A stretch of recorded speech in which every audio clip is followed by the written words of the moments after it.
Assalamualaikum warahmatullahi wabarakatuh.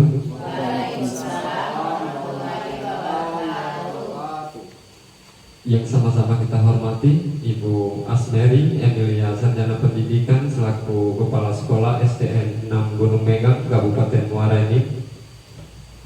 Yang saya hormati Bapak Ibu Dewan Guru SDN 6 Gunung Megang, Kabupaten Muara Enim. Terkhusus Bapak Elvin, Sarjana Pendidikan selaku calon guru penggerak Angkatan 11 Kabupaten Muara Enim. Marilah pertama-tama kita panjatkan puji syukur kita kehadirat Allah Subhanahu wa Ta'ala atas berkat rahmat serta izinnya juga, sehingga kita pada hari ini bisa berkumpul di ruang guru SDN 6 Gunung Megang dalam keadaan sehat walafiat. Selanjutnya, selawat serta salam juga marilah kita haturkan kepada Nabi besar kita Muhammadin Sallallahu Alaihi Wasallam, karena berkat perjuangan beliau sehingga para keluarga, sahabat, dan kita sebagai umat Islam bisa mendapatkan syafaatnya baik di dunia ini maupun di akhirat nantinya. Baiklah Bapak Ibu Dewan Guru SDN 6 Gunung Megang yang saya hormati, dalam kegiatan hari ini kita akan melaksanakan praktik baik yang akan dilaksanakan oleh calon guru penggerak Bapak Elvin, Sarjana Pendidikan. Namun alangkah baiknya sebelum kita masuk ke kegiatan selanjutnya, mari kita sama-sama dengarkan kata sambutan dari Kepala Sekolah SDN 6 Gunung Megang, Kabupaten Muara Enim kepada Ibu Asmeri Emilia, Sarjana Pendidikan. Dipersilakan.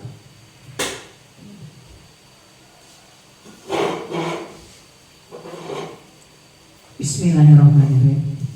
Assalamualaikum warahmatullahi wabarakatuh. Waalaikumsalam warahmatullahi wabarakatuh. Alhamdulillahirabbil alamin, wassalatu wassalamu ala asrofil anbiya'i wa mursalin wa ala alihi wa ashabihi ajma'in, amma ba'du. Yang terhormat Bapak-bapak, Ibu-ibu beserta staf guru SDN 6 Gunung Megang,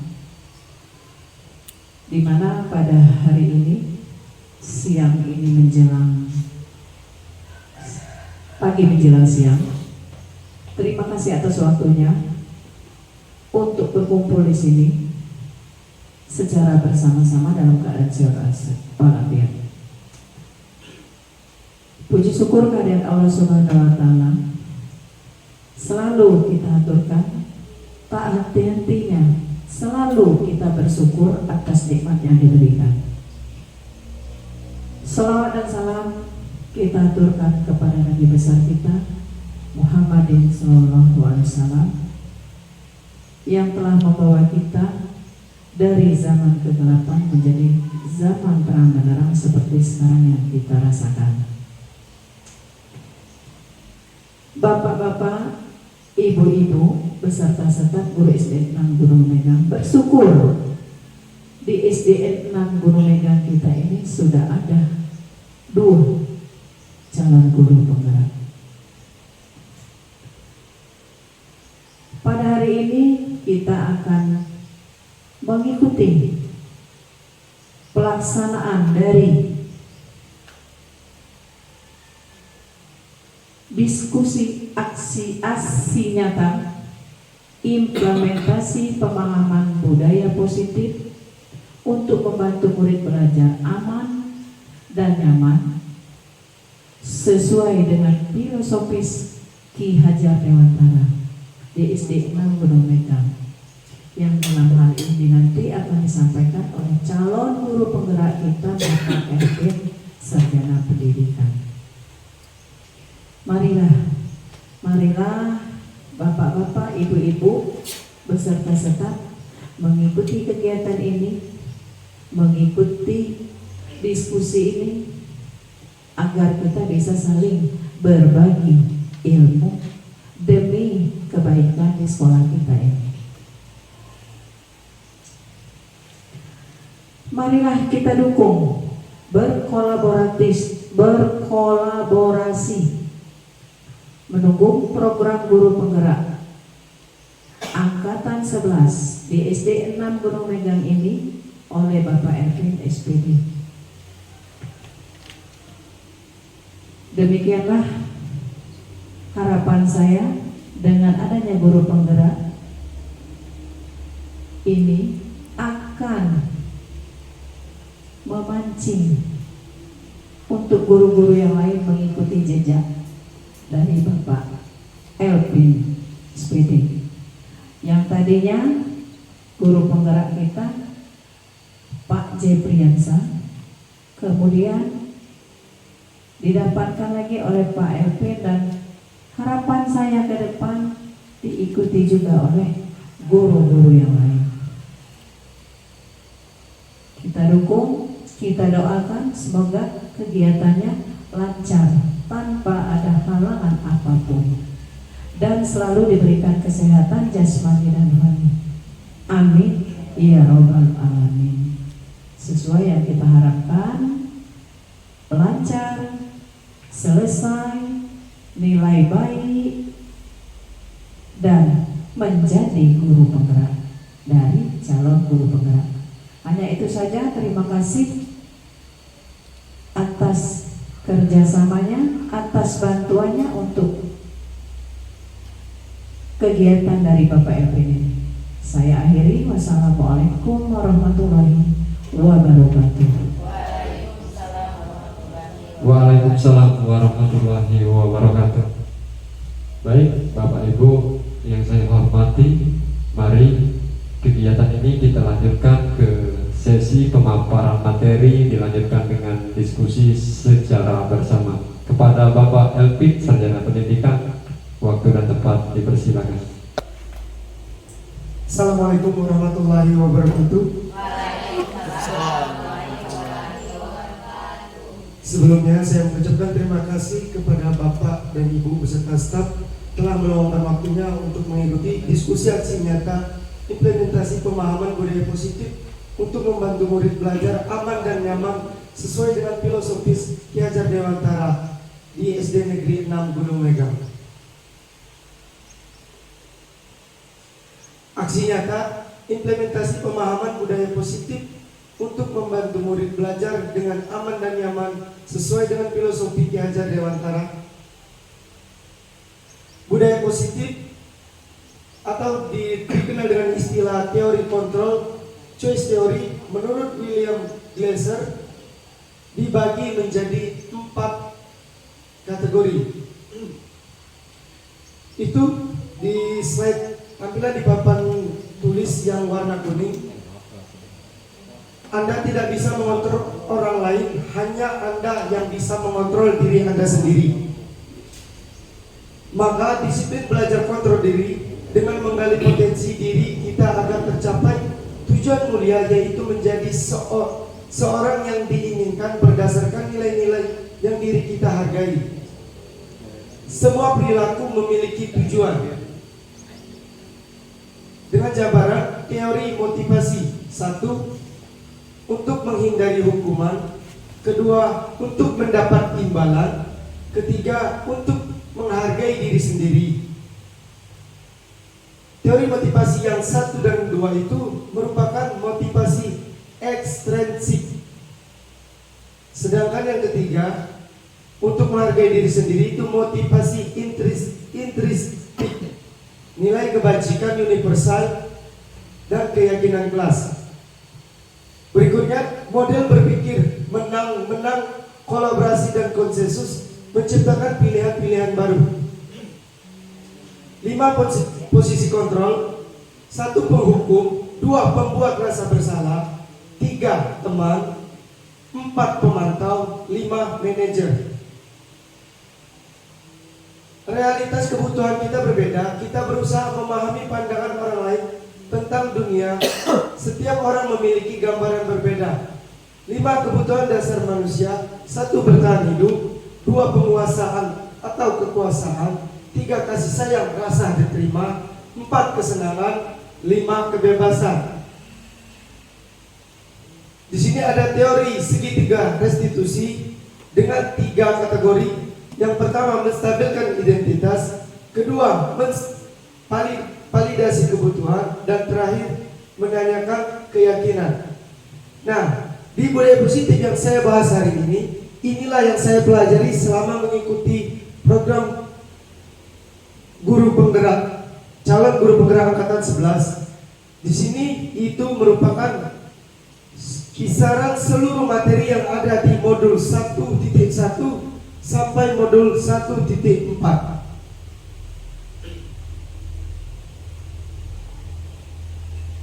Disiplin positif dan nilai-nilai kebajikan universal. Perubahan pada paradigma.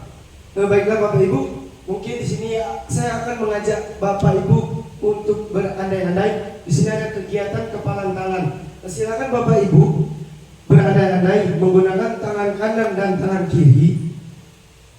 Anggap saja tangan kanan bersama kawan sebelahnya, yang sendiri anggap saja ada kawannya. Di situ ada A dan B. A Anda dan B teman Anda. Soberes dari kertas kecil. Letakkan di salah satu tangan dan genggam kertas tersebut. Soberes dari kertas kecil, tuliskan benda atau sesuatu yang sangat berharga untuk Anda. Di sini kalian tuliskan, boleh di kertas atas atau di tangan, itu benda atau sesuatu yang sangat berharga untuk Anda. Silakan kalian berandai-andai, apa yang paling berharga di kehidupan Anda. Apapun itu, boleh benda, boleh harapan, boleh impian, boleh cita-cita ataupun keinginan. Kita berandai-andai. Silakan Bapak Ibu.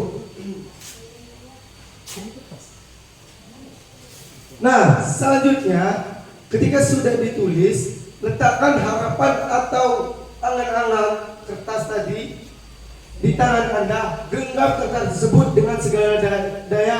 Buanglah sebuah kepalan, digenggam. Boleh di tangan kanan atau tangan kiri.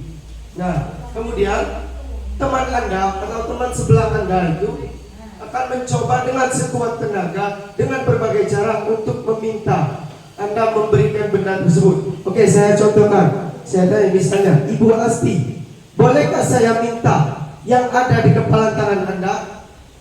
Bisa, boleh. Boleh. Ibu Asti memberikan dengan mudah yang saya pinta. Boleh Ibu Asti? Boleh. Ibu Siska, bolehkah saya meminta yang ada di kepala tangan Anda? Tidak. Boleh Ibu Siska, boleh. Ibu Indrayanti, bolehkah saya meminta yang ada di kepala tangan Anda? Boleh. Boleh juga.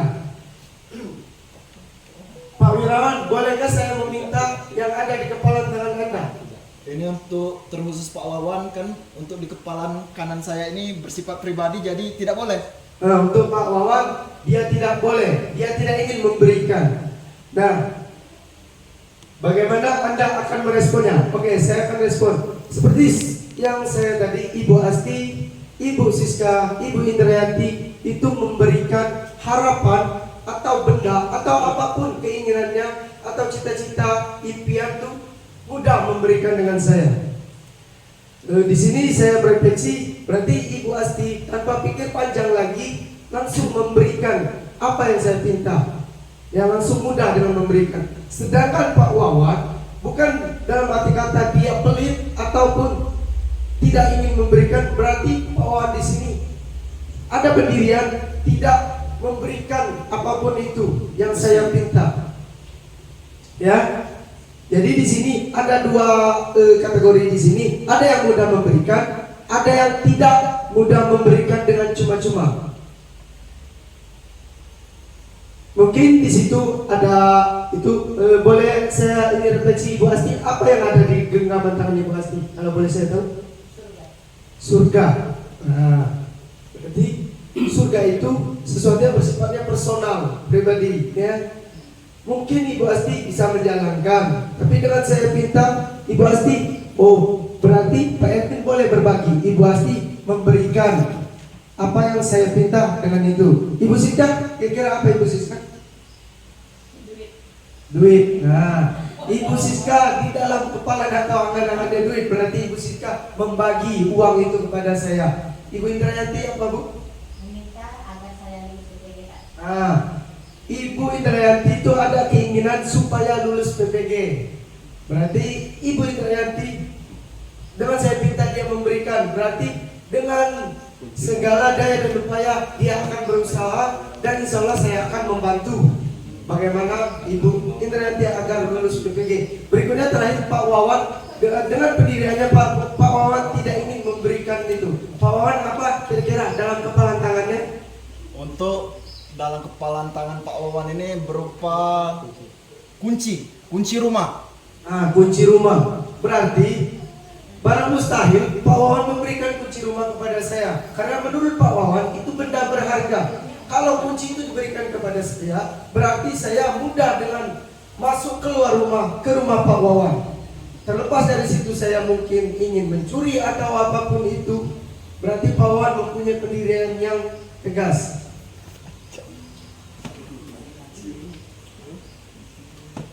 Nah, siapa sesungguhnya yang memiliki kontrol? Yang memiliki kontrol itu ada di sini, kami bagi dengan dua macam stimulus respon. Kita mencoba mengubah orang agar berpandangan sama dengan kita, perilaku buruk dilihat sebagai suatu kesalahan. Saya bisa mengontrol orang lain. Pemaksaan ada pada saat bujukan gagal, model berpikir menang ataupun kalah. Teori kontrol, kita berusaha memahami pandangan orang lain. Semua perilaku memiliki tujuan. Anda tidak bisa mengontrol orang lain.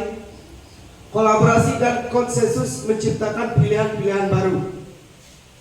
Model berpikir menang dan menang. Nah, setelah melakukan refleksi tadi, disinilah tadi posisi kontrol yang saya miliki tadi. Yang pertama stimulus respon yang dilakukan oleh Ibu Asti, Ibu Siska dan Ibu Indrayanti. Di sini saya menerapkan saya bisa mengontrol orang lain tanpa ada paksaan. Bukan berarti saya mendikte untuk mereka memberikan apa yang ada dalam kepala tangan. Yang berikutnya teori kontrol. Nah, yang teori kontrol ini saya tidak bisa mendikte Pak Wawan. Dia berpendirian teguh dengan yang apa yang ada di dalam genggaman tangan Pak Wawan. Perubahan paradigma stimulus respon menjadi teori kontrol. Menurut Stephen Recovey, Prince Pierre Kentred Lensrip tahun 1991 mengatakan bahwa bila kita ingin membuat kemajuan perlahan, sedikit-sedikit ubahlah sikap atau perilaku Anda. Namun bila kita ingin memperbaiki cara utama kita, maka kita perlu mengubah kerangka acuan kita. Ubahlah bagaimana Anda melihat dunia, bagaimana Anda berpikir tentang manusia. Ubahlah paradigma Anda, skema pemahaman dan penjelasan aspek-aspek tertentu tentang realitas. Apakah makna disiplin? Baiklah Bapak Ibu, ketika mendengar kata disiplin, apa yang terbayang di pikiran, di benak Bapak Ibu? Apa yang terlintas di pikiran Bapak Ibu? Nah, kalau kita memikirkan yang kata disiplin, menurut Bapak Ibu apa itu disiplin? Tepat waktu. Disiplin itu banyak ya, dalam tanggung jawab. Nah, jadi seperti yang dikatakan oleh Ibu Astiani Sapera, itu tanggung jawab. Ibu Siska itu tepat waktu.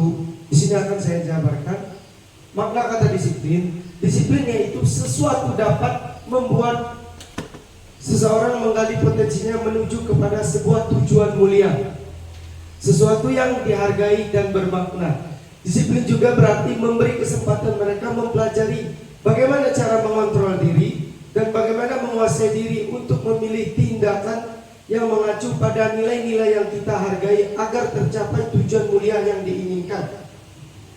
Seseorang yang memiliki disiplin berarti mereka bisa bertanggung jawab terhadap apa yang dilakukannya karena mereka mendasarkan tindakan mereka pada nilai-nilai kebajikan universal. Disiplin positif sesuai materi kita hari ini. Disiplin positif adalah pendekatan disiplin yang mengajarkan tanggung jawab anak dan mengembangkan kesadaran diri berdasarkan nilai-nilai kebajikan universal. Disiplin positif lebih fokus pada disiplin internal yang memungkinkan murid mengontrol tindakan mereka sendiri. Dengan disiplin diri, murid dapat memahami dan menyadari tindakan-tindakan mereka berdasarkan motivasi internal, bukan karena pujian ataupun hukuman. Nilai-nilai kebajikan. Apa itu nilai-nilai kebajikan? Setiap perilaku atau perbuatan memiliki satu tujuan. Menurut pendapat William Glasser pada teori kontrol 1984, nilai-nilai kebajikan adalah sifat-sifat positif manusia yang merupakan tujuan mulia yang ingin dicapai setiap individu. Nilai-nilai tersebut bersifat universal dan lintas bahasa, suku bangsa, agama maupun latar belakang. Nilai-nilai kebajikan universal menurut International Baccalaureate Primary Years Program, program pendidikan yang mengacu pada murid usia sekolah. Toleransi, rasa hormat, integritas, mandiri, menghargai, antusias.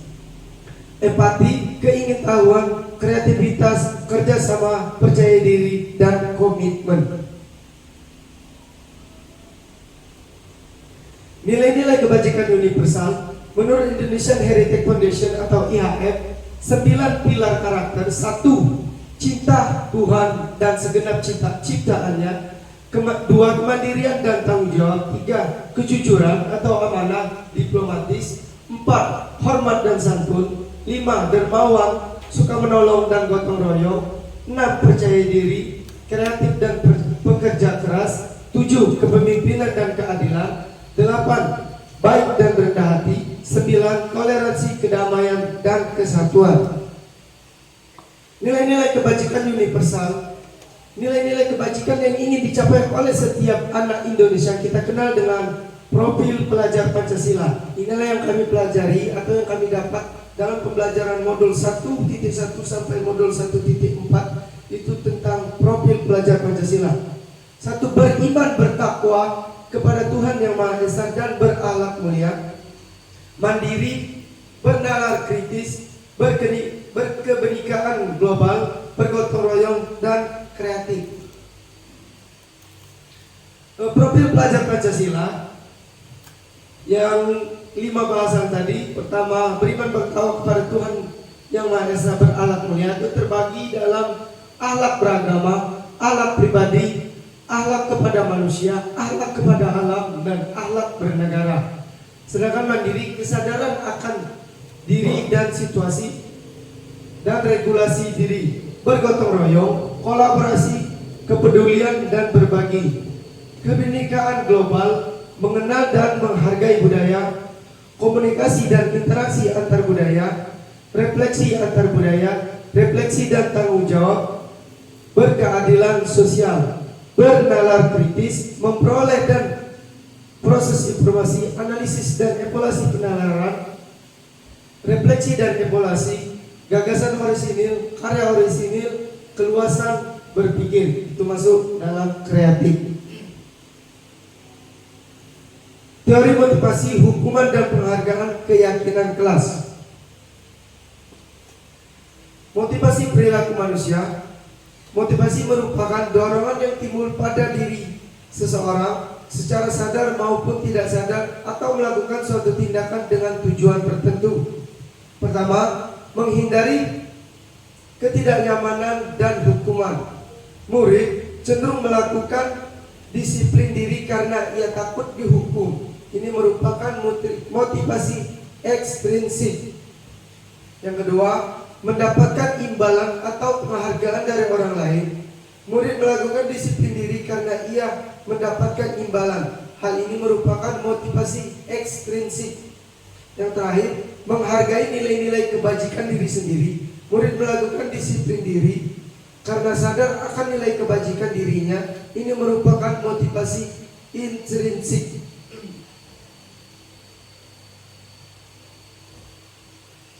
Konsep disiplin dengan identitas gagal itu ada dua. Yang pertama, hukuman. Hukuman ini dijabarkan lagi, menyakitkan, tidak nyaman, murid takut, memaksa, murid menyembunyikan kesalahan.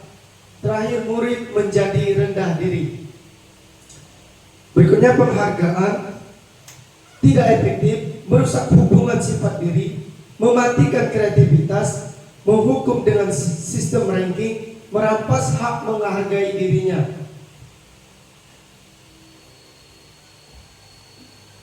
Konsep disiplin dengan identitas sukses. Konsekuensi. Konsekuensi itu dibagi dengan beberapa poin. Yang pertama, penguatan jangka pendek, perlu monitoring berkelanjutan, stimulus respon, murid menghormati peraturan, kehilangan waktu untuk merenungi kesalahan. Sedangkan restitusi, yang pertama, murid bertanggung jawab atas perilakunya, fokus pada pemecahan masalah jangka panjang, murid menghormati dirinya dan orang lain, teori kontrol, dirinya memegang kontrol, murid bersemangat memperbaiki kesalahan.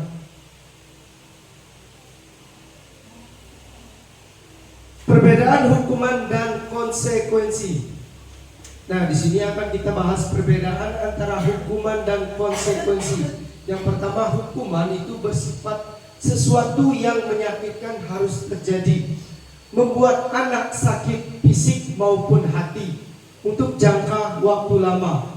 Anak membenci kedisiplinan. Berikutnya, paksaan, mendorong anak menyakiti diri sendiri, konsep diri yang buruk. Anak belajar untuk menyembunyikan kesalahan atau dengan istilah berbohong, marah, rasa bersalah, dipermalukan, merasa tidak dihargai. Konsekuensi, sesuatu harus terjadi, membuat anak merasa tidak nyaman dalam jangka waktu pendek. Anak menghargai disiplin, stimulus tanggapan, mendorong agar anak mudah menyesuaikan diri, konsep diri yang baik. Anak belajar untuk mematuhi peraturan, kehilangan hak, tidak dibuat nyaman, diasingkan untuk sementara. Nah, di sini hukuman dan konsekuensi ini adalah perbandingan. Berikutnya, konsep disiplin, pendekatan restitusi, sebuah cara menanamkan disiplin positif pada murid. Pengertian restitusi. Restitusi adalah proses menciptakan kondisi bagi murid untuk memperbaiki kesalahan mereka, sehingga kembali pada kelompok mereka dengan karakter lebih baik menurut dosen 2004. Ciri-ciri restitusi: 1. Bukan menebus kesalahan, akan tetapi belajar dari kesalahan. 2. Memperbaiki hubungan. 3. Tawaran bukan paksaan. 4. Menuntun untuk melihat ke dalam diri. 5. Mencari kebutuhan dasar yang mendasari tindakan. 6. Fokus pada karakter bukan tindakan. Terakhir, menguatkan dan fokus pada solusi. 3. Perbedaan dari hukuman, konsekuensi, serta restitusi. Contoh kasus, siswa sering tidak mengerjakan PR. Hal ini sering kita alami di kelas ataupun di sekolah kita. Hukuman, guru menghukum siswa tersebut hormat bendera selama 10 menit. Guru marah dan murid menjadi takut. Konsekuensi, guru memberikan konsekuensi untuk mengerjakan PR-nya saat istirahat. Guru tegas dan siswa menghormati peraturan. Restitusi, guru menanyakan keyakinan kelas, dirinya dan membantu siswa menyelesaikan masalahnya. Guru terbuka dan siswa menghormati dirinya dan orang lain. Itulah perbedaan antara hukuman, konsekuensi, dan restitusi. Selama ini yang sering kita terapkan di kelas-kelas. Saya sendiri juga sering menerapkan itu. Yang pertama, hukuman. Bukan berarti kita salah, tetapi sejak saya mempelajari modul 1.1 sampai 1.4, saya sadar bahwa yang saya terapkan selama ini itu salah. Saya lebih menerapkan kehukuman. Sebenarnya kita sebagai pendidik itu lebih diarahkan menerapkan kepada restitusi. Misalnya ada siswa yang tidak mengerjakan PR, bukan langsung dihukum, tapi kita tanyakan dulu, Sebelum kita menanyakan, kita buat dulu keyakinan kelas. Keyakinan kelas itu peraturan, bukan peraturan, tapi kesepakatan yang dirancang oleh guru dan siswa berdasarkan pola pikir atau pendapat siswa. Misalnya, anak-anak, apa peraturan, apa keyakinan kelas yang ingin kita buat? Pertama ini Bu, disiplin. Nah, disiplin itu merupakan keyakinan kelas. Mungkin disiplin waktu. Sudah tahu lagi, tidak boleh ribut dalam kelas. Apalagi anak-anak,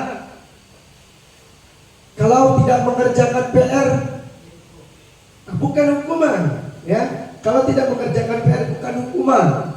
Nah, disinilah kita sebagai guru itu lebih menerapkan ke restitusi, bukan hukuman, ya. Keyakinan kelas, nah, keyakinan kelas kalau tidak mengerjakan PR itu kita kasih apa misalnya? Mungkin dengan denda 500 rupiah, ya. Dengan kalau ada yang tidak mengerjakan PR, misalnya, mengapa kamu tidak mengerjakan PR? Ini Pak, saya semalam ketiduran. Nah, dengan kita menanyakan, oh berarti kamu alasan dia tidak mengerjakan PR dengan ketiduran. Keyakinan kelas apa yang kamu langgar? Saya ini melanggar keyakinan kelas yang tidak mengerjakan PR. Berarti tidak disiplin, ya, termasuk tidak disiplin, itu disiplin waktu. Karena waktu mengerjakan PR itu di rumah, bukan di kelas.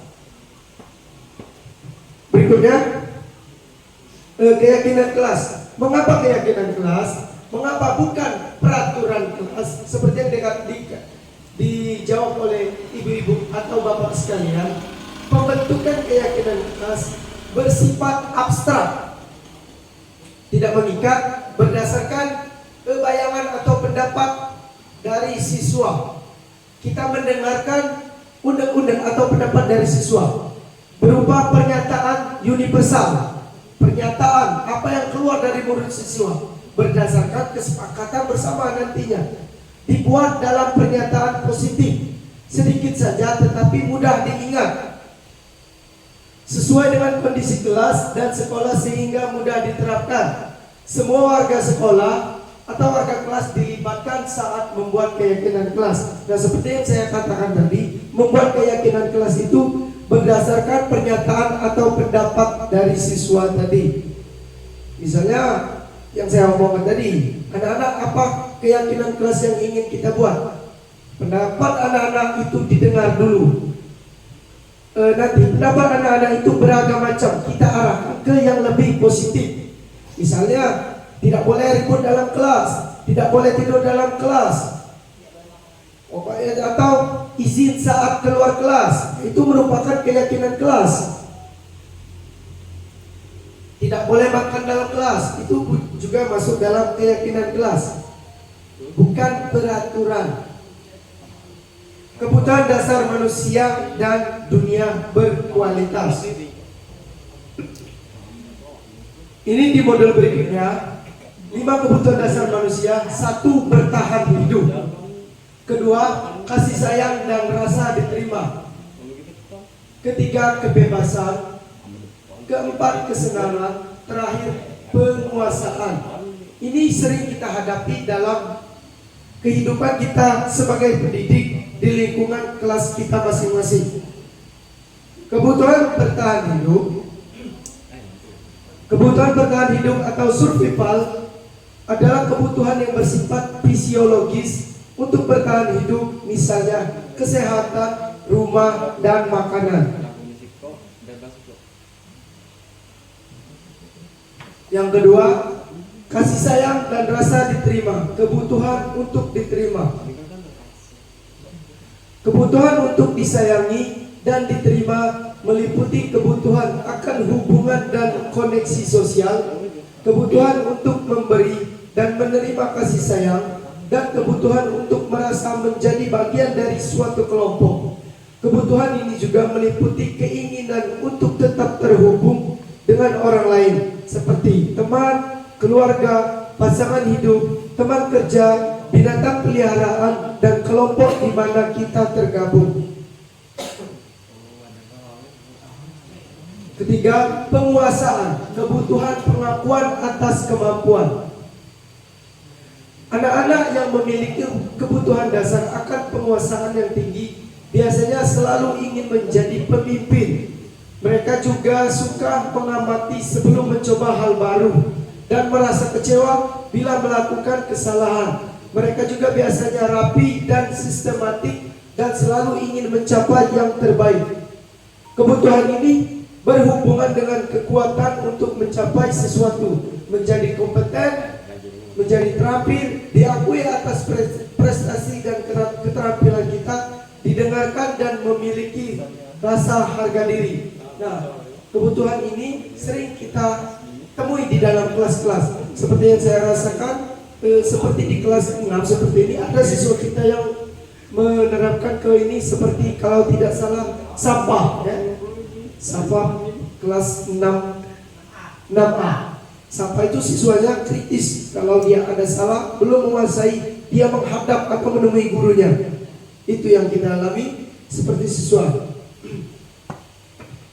Berikutnya kebebasan, kebutuhan akan pilihan. Kebutuhan untuk bebas adalah kebutuhan akan kemandirian, otonomi, memiliki pilihan dan mampu mengendalikan arah hidup orang lain. Anak-anak dengan kebutuhan kebebasan yang tinggi menginginkan pilihan mereka. Mereka perlu banyak bergerak, suka mencoba-coba, tidak terlalu terpengaruh orang lain, dan senang mencoba hal baru dan menarik. Di sini banyak siswa kita yang kebebasan. Mereka mengatur kita, ya. Itulah yang kebebasan. Ada beberapa anak yang lebih terlalu hiperaktif dengan yang kebebasan ini. Berikutnya kesenangan, kebutuhan untuk merasa senang. Kebutuhan akan kesenangan adalah kebutuhan untuk mencari kesenangan, bermain dan tertawa. Anak-anak dengan kebutuhan dasar kesenangan yang tinggi biasanya ingin menikmati apa yang dilakukan. Mereka juga bisa berkonsentrasi tinggi saat mengerjakan hal yang disenangi. Nah, pertanyaan pemantik.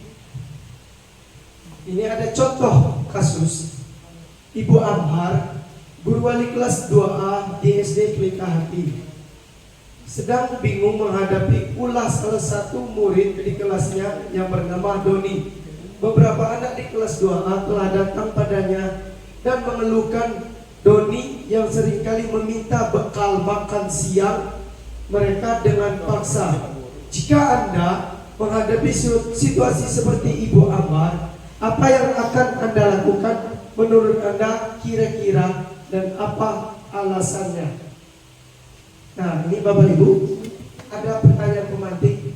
Jika kita menjadi Ibu Amhar, bagaimana kira-kira menurut pendapat Bapak Ibu mengenai Doni ini? Doni ini adalah siswa yang sering meminta bekal atau makanan dengan cara memaksa. Bagaimana ya Bapak Ibu menghadapi situasi ini? Kira-kira memanggilnya, mencari latar belakang kehidupan Doni. Mengapa Doni ini meminta bekal teman-temannya lain secara paksa? Mencari latar belakang keluarga mungkin, keadaan keluarga. Mungkin Doni ini di kelas merupakan siswa yang paling melawan atau paling menguasai di kelas, seperti itu. Oke? Ya, ini Doni. Dalam kasus Doni di atas, apabila jawaban Doni ketika ditanya ini, misal Doni ditanya oleh Ibu Ambar, Doni menjawab oleh Ibu Ambar adalah karena ia lapar dan orang tuanya tidak membawakannya bekal makan siang. Nah, ini seperti yang dikatakan oleh Ibu Asti, menanyakan kebutuhan atau latar belakang Doni tadi. Nah, misalnya Doni ini tidak membawa bekal, alasan Doni, orang tuanya tidak membawakannya bekal makan siang, maka kebutuhan dasar yang sedang berusaha dipenuhi oleh Doni adalah kebutuhan untuk bertahan hidup atau survival. Nah, Doni tadi meminta paksa bekal teman-temannya itu adalah untuk bertahan hidup atau survival. Daripada tidak makan, jadi Doni memaksa meminta bekal teman-teman yang lain. Nah, yang berikutnya, apabila Doni menjawab bahwa alasannya mengambil bekal temannya karena dia merasa senang temannya jadi memperhatikan dia. Nah, ketika temannya melaporkan tindakannya itu kepada gurunya dan gurunya memberitahu orang tuanya, sehingga orang tuanya menjadi memperhatikan dia, maka kebutuhan dasar yang sedang dipenuhi Doni adalah kebutuhan akan kasih sayang dan rasa diterima. Jadi dengan Doni memaksa meminta bekal temannya tadi, Doni ingin meminta perhatian dari orang tuanya. Jadi Doni ini adalah tipe siswa yang kurang kasih sayang dan rasa diterima oleh keluarganya. Berikutnya, jika kasus di atas, jawaban Doni adalah dia merasa hebat karena temannya jadi takut dan dia menuruti keinginannya. Maka sebetulnya Doni sedang berusaha memenuhi kebutuhan dasarnya akan kekuasaan. Bila jawaban Doni dalam kasus di atas adalah bahwa dia merasa bosan dengan bekal makanan yang dibawakan ibunya dari rumah, karena ibunya selalu membawakan bekal yang sama atau itu-itu saja. Oleh karena itu dia ingin mencoba makanan teman-temannya yang beraneka ragam. Maka Doni sedang berusaha memenuhi kebutuhannya akan kebebasan. Dalam kasus di atas, bila Doni menjawab bahwa ia melakukannya karena iseng saja dan ia menikmati ekspresi wajah teman-temannya yang kesal karena diambil makanannya dan menurut dia ekspresi teman-temannya itu lucu, maka berarti Doni sedang berusaha memenuhi kebutuhannya akan kesenangan. Jadi Doni ini mencari kesenangan dengan memaksa meminta bekal teman-temannya.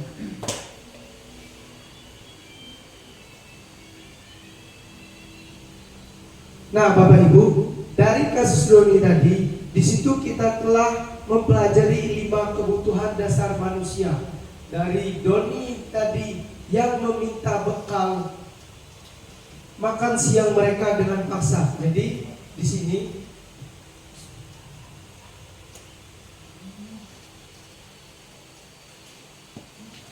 Doni menerapkan 5 kebutuhan dasar manusia. Yang pertama itu bertahan hidup.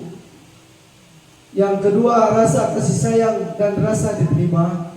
Yang ketiga kebebasan. Keempat kesenangan. Dan terakhir kepenguasaan. Itulah 5 kebutuhan dasar manusia yang dalam kasus Doni tadi sudah diterapkannya.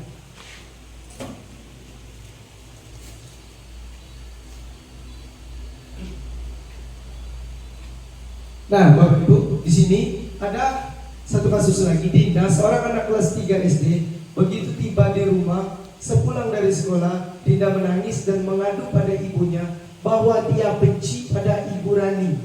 Gurunya, menurut Anda, kebutuhan apa yang berusaha dipenuhi oleh Dinda? Jika jawabannya seperti ini, bila Anda berada dalam posisi Ibu Rani dan mendengar informasi dari ibunya Dinda tentang perasaan Dinda hari itu, apa yang akan Anda lakukan pada Dinda besok ketika Dinda masuk sekolah agar kebutuhan Dinda terpenuhi? Baiklah Bapak Ibu, di sini ada kasus yang dialami oleh Dinda. Nah, jawaban Dinda itu silakan Bapak Ibu lihat, di situ ada 5 jawaban Dinda. Ibu guru bilang, aku tidak boleh bersenandung sewaktu mengerjakan tugas. Katanya kelas harus tenang, tidak ada suara, kan enggak seru jadinya. Nah, kebutuhan dasar Dinda itu adalah kesenangan. Yang berikutnya, ibu guru tidak menyapaku hari ini, padahal aku pakai jepit rambut baru. Itu kebutuhan akan kasih sayang dan rasa diterima. Aku bosan makan Masa belajarnya cuma gitu-gitu aja, dengerin ibu guru aja. Itu kebutuhan akan kebebasan. Yang terakhir, aku sebel gambarku tidak rapi, malah ibu guru menunjuki ke teman-temanku di depan kelas. Itu kebutuhan akan penguasaan. Berikutnya, dalam lingkaran di bawah ini buatlah gambar atau kata-kata yang menggambarkan hal-hal yang Anda miliki dalam dunia berkualitas Anda saat ini. Siapakah orang-orang yang paling penting dalam hidup Anda?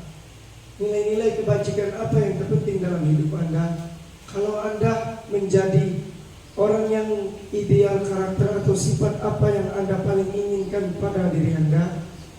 Apa yang paling bermakna dalam hidup Anda?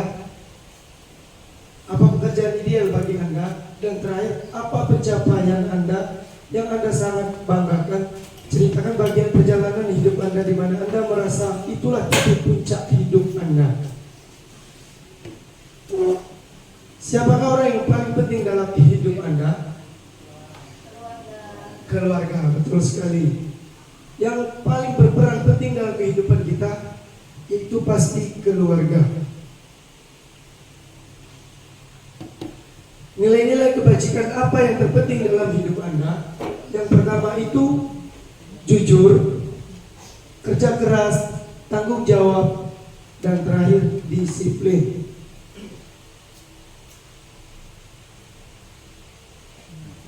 Guru dapat mengetahui apa saja kebutuhan dasar manusia siswa dan menyadari kebutuhan setiap siswa itu berbeda. Guru bersemangat untuk melakukan perubahan cara mengajar yang dirasakan tidak sesuai dengan pemenuhan kebutuhan dasar manusia. Kebutuhan anak berbeda, jadi perlakuan juga mereka berbeda.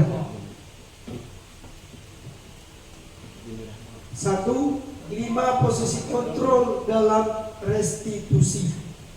Baiklah Bapak Ibu, di sini ada 5 posisi kontrol kita sebagai seorang guru.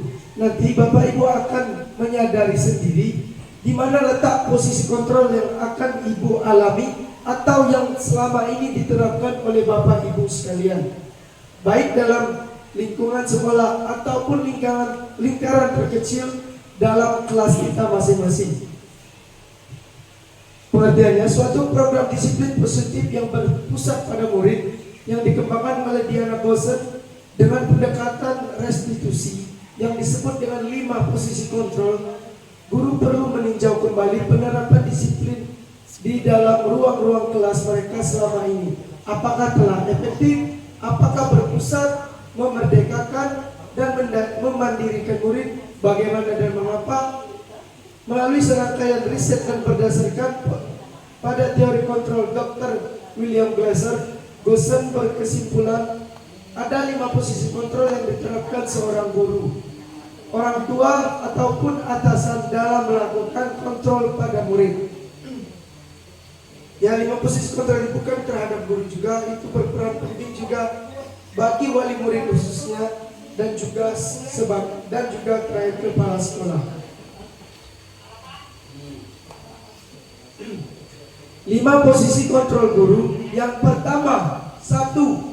Penghukum. Kedua, pembuat rasa bersalah.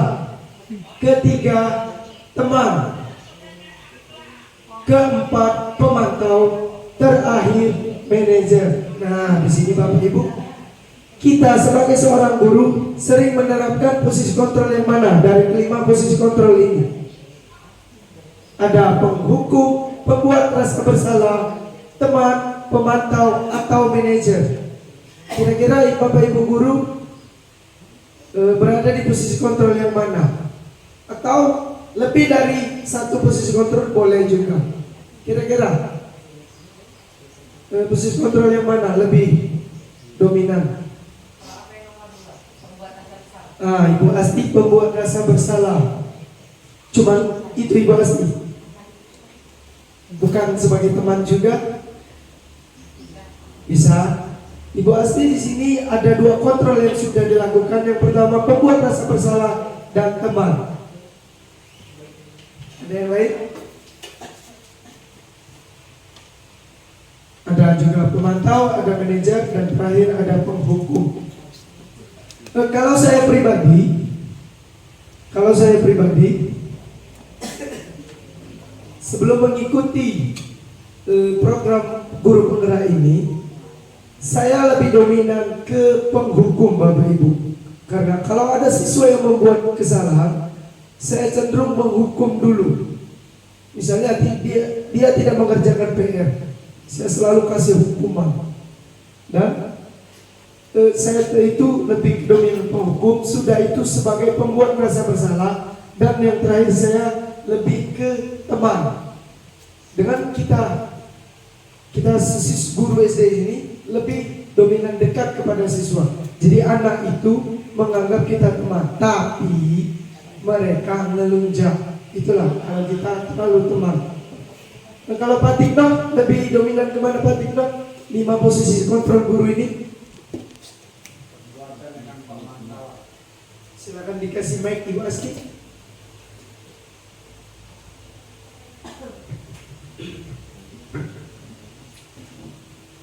Kalau saya posisi kontrol guru ini, yang pertama pembuatan rasa bersalah dengan pemantau.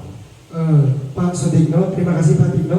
Di sini Pak Tikno lebih menerapkan ke pembuat rasa bersalah dan pemantau. Kalau Ibu Asti tadi lebih ke pembuat rasa bersalah dan teman. Mungkin yang lain Bapak Ibu juga ada. Nah, di sini akan saya jabarkan 5 posisi kontrol guru. Motivasinya itu ada guru berbuat, guru berkata, hasil kaitan dengan dunia berkualitas, murid berkata, dampak pada murid. Itu dijabarkan lagi identitas gagal, identitas berhasil atau sukses. Yang kita pelajari dari awal tadi, kontrol dari luar, kontrol diri. Yang pertama itu menghindari hukuman, penghukum. Yang guru berbuat menghardik, menunjuk-nunjuk, menyakiti, menyindir. Pembuat rasa bersalah, berceramah dan mengatakan seharusnya ibu kecewa. Yang posisi kontrol mengharapkan imbalan atau ketergantungan perbuatan itu teman, membuatkan alasan-alasan untuk muridnya, menghitung dan mengukur. Manajer mengajukan pertanyaan-pertanyaan. Yang kedua, guru berkata, kalau kamu tidak melakukannya, awas ya, rasakan. Pembuat rasa bersalah, kamu seharusnya sudah tahu, ibu lelah sekali mengatakannya, ibu stres. Kalau teman, ayolah lakukan demi ibu. Masa kamu tidak mau?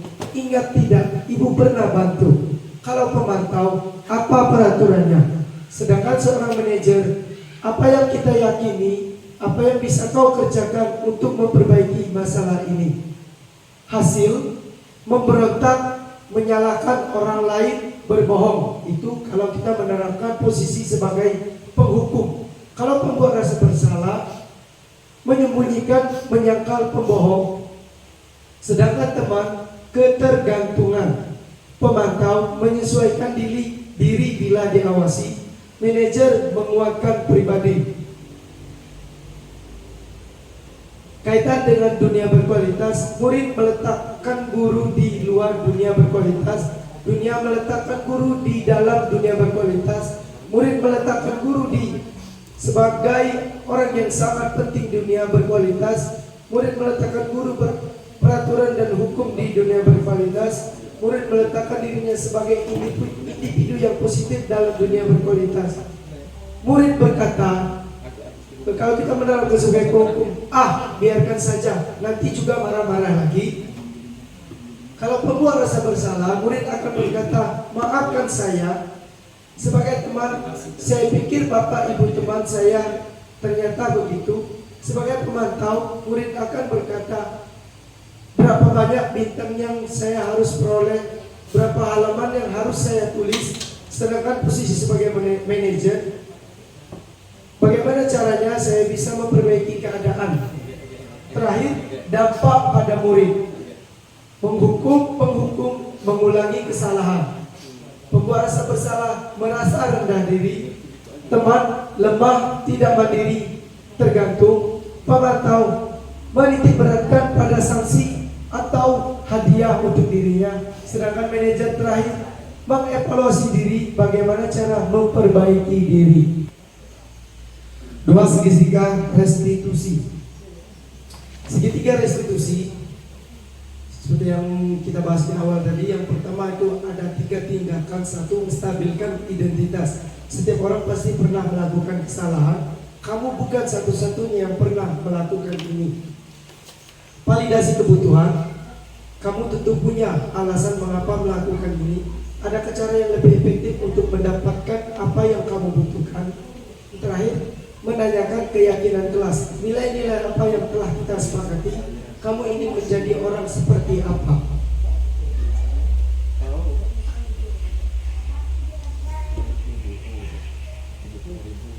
Nah, baiklah Bapak Ibu, setelah kita memahami kasus segitiga restitusi, di sini kita akan mempelajari studi kasus 1. Sini saya akan membacakan ada kasus 1 yang dialami oleh guru matematika. Guru matematika dan wali kelas 8, Ibu Santi sakit sehingga tidak dapat masuk dan mengajar. Akhirnya dicarikan guru pengganti. Ibu Eni baru 2 tahun menjadi guru SMP. Beberapa murid perempuan, Pipi dan Natali, mengetahui hal ini dan mulai menggunakan kesempatan dan bersikap seenaknya, tertawa dan tidak mengindahkan kehadiran Ibu Eni.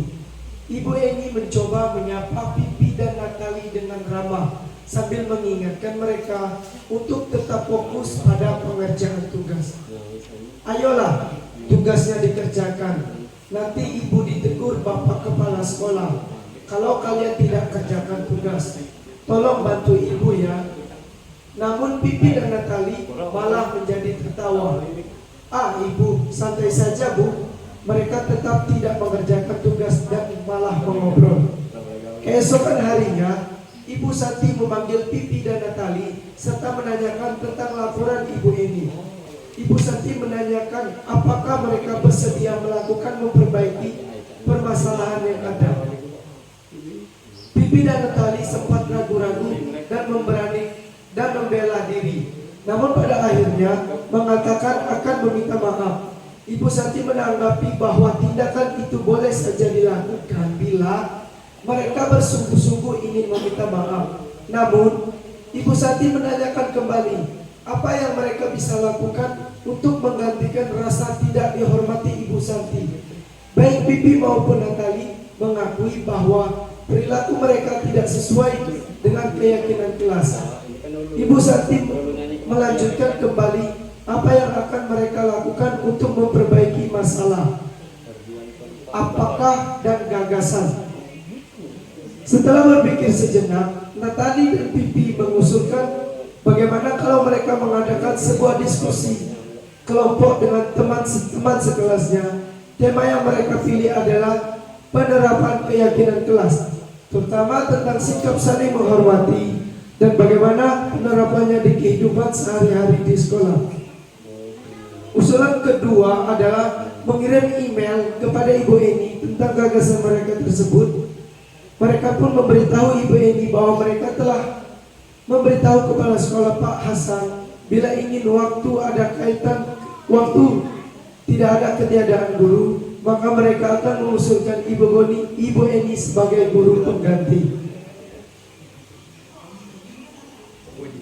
Studi kasus 1.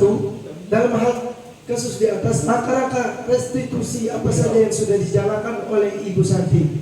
Nah, Bapak Ibu, di sini Ibu Santi telah menerapkan menstabilkan identitas.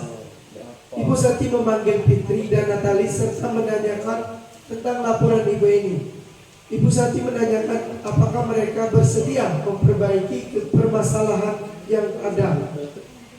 Memvalidasi tindakan salah. Ibu Santi menanggapi bahwa tindakan itu boleh saja dilakukan bila mereka sungguh-sungguh ingin meminta maaf. menanyakan keyakinan kelas, Ibu Santi melanjutkan kembali apa yang akan mereka lakukan untuk memperbaiki masalah. Apakah ada gagasan?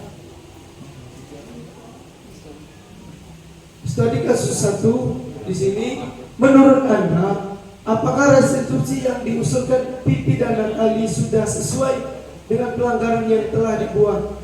Apakah langkah-langkah restitusi yang telah diusulkan mereka? Restitusi yang diusulkan oleh Pipi dan Natali sudah sesuai. Mereka mengusulkan bagaimana kalau mereka mengadakan sebuah diskusi kelompok dengan teman-teman sekelasnya. Tema yang mereka pilih adalah penerapan keyakinan kelas, terutama tentang sikap saling menghormati dan bagaimana penerapannya di kehidupan sehari-hari di sekolah. Usulan kedua, mengirim email kepada Ibu Eni tentang gagasan tersebut. Mereka pun memberitahu Ibu Eni, mereka telah memberitahu kepala sekolah Pak Hasan, bila lain waktu ada ketiadaan guru, mereka akan mengusulkan Ibu Eni sebagai guru pengganti.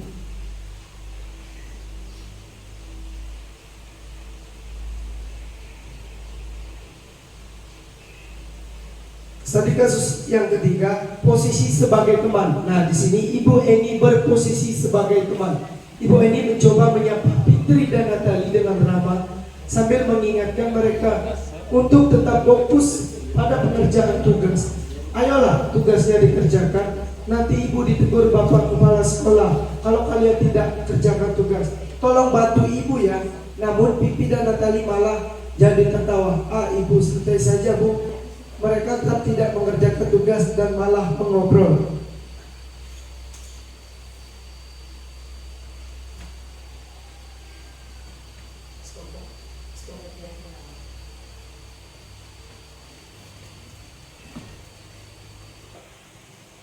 Oke, terima kasih. Tergerak, bergerak, menggerakkan.